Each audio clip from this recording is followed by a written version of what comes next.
Assalamualaikum warahmatullahi wabarakatuh. Selamat pagi anak-anak, salam sehat. Sudah sarapan, sudah siap belajar di meja belajar. Anak-anak, hari ini kita akan belajar tema 2 yaitu persatuan dalam perbedaan. Subtema 1, rukun dalam perbedaan, pembelajaran 3. Anak-anak, hari ini kita akan mengerucut ke pembelajaran MUPEL IPA, yaitu penyesuaian diri tumbuhan berdasar tempat hidupnya. Penyesuaian diri tumbuhan berdasar tempat hidupnya itu dibagi menjadi 3, anak-anak. Tumbuhan ada yang hidup di daerah kering atau disebut dengan xerofit. Tumbuhan ada yang hidup di daerah perairan atau tumbuhan yang hidup di air disebut dengan hidrofit. Tumbuhan ada yang hidup di daerah lembab atau disebut dengan higrofit.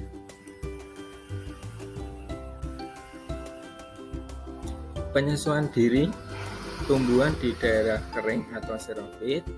Tumbuhan beradaptasi dengan 1, berdaun kecil atau bentuk daun seperti duri, dengan fungsi dengan sedikit stomata, itu fungsinya untuk mengurangi penguapan. Yang kedua, batang berdaging tebal, itu fungsinya untuk menyimpan cadangan air. 3, batang berlapis lilin, itu fungsinya juga untuk mengurangi penguapan. Yang keempat, penyesuaian diri tumbuhan di daerah kering yaitu akarnya panjang dan menyebar, itu fungsinya untuk mencari sumber air. Kita lanjutkan anak-anak. Contoh tumbuhan xerofit atau tumbuhan yang hidup di daerah kering. 1, itu kaktus. 2, pohon kurma, karena pohon kurma hidupnya di gurun pasir di Arab Saudi itu ya. 3, adenium. Yang keempat, lidah buaya. Anak-anak, kita lanjutkan dengan penyesuaian diri tumbuhan di daerah perairan atau tumbuhan yang hidup di air atau hidrofit. 1, mempunyai daun yang lebar dan tipis. Ini fungsinya adalah untuk mempercepat penguapan. 2, mempunyai rongga pada bagian batang sebagai tempat udara.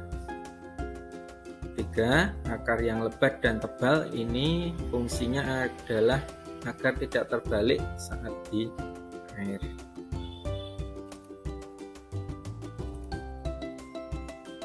Contohnya anak-anak, contoh tumbuhan hidrofit. 1, teratai. 2, enceng gondok. 3, kangkung. 4, semanggi.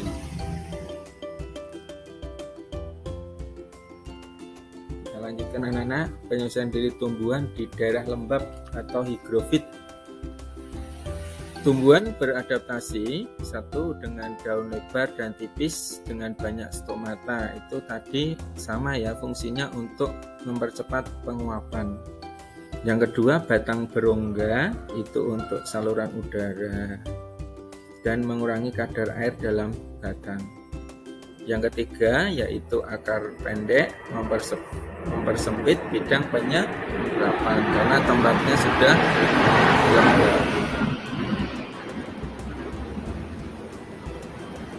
Contoh tumbuhan higrofit yaitu keladi. Nah, ini sekarang baru tren. Ya, ibumu mungkin punya di rumah tanaman keladi. Ini banyak jenisnya. Ini adalah tumbuhan yang hidup di tempat lembab atau higrofit. 2, tumbuhan paku, itu ya, tumbuhan paku itu bisa suplir, gitu ya. Yang ketiga itu lumut. Lumut ini juga disebut dengan tumbuhan perintis karena di mana tumbuhan lain tidak bisa hidup dan lumut bisa hidup, makanya dikatakan lumut ini adalah tumbuhan perintis. Yang keempat, talas. Mungkin dekat rumahmu banyak talas ya, talas. Tetap semangat, tetap belajar ya untuk meraih cita-cita. Terima kasih. Assalamualaikum warahmatullahi wabarakatuh.